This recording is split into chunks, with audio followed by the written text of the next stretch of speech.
Hi, all, and welcome to episode 13 of Plain Speaking Sanjiv.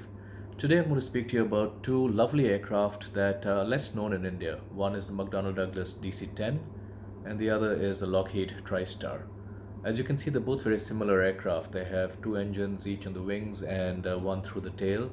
They were both built in the early 1970s to fill a spot one size smaller than the Boeing 747 and with a shorter range requirement. They were designed basically for US carriers that wanted a transcontinental US wide body aircraft, so it did not require the wingspan and the engines and the range of the larger 747.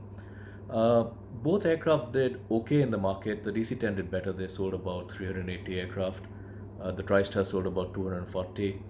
If there was only one of them, perhaps that would have done very well, because what essentially happened is these two aircraft split the market, and the market wasn't big enough for two suppliers. Between the two aircraft, there's some differences. The DC-10 has, as a default, the GE CF6 engine, and the TriStar came only with one variant, which is the Rolls-Royce RB211. The DC-10 also came with the choice of a Pratt& Whitney J1890 engine, which was installed on what was known as the DC-1040.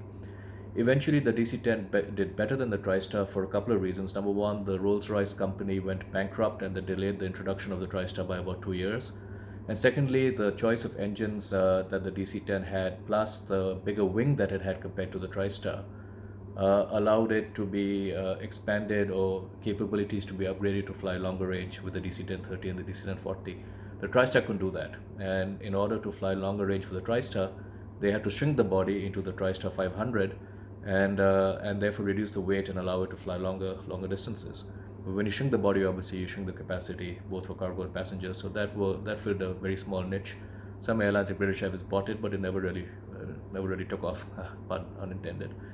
So here's the history of two very lovely aircraft. TriStar was also considered technically superior.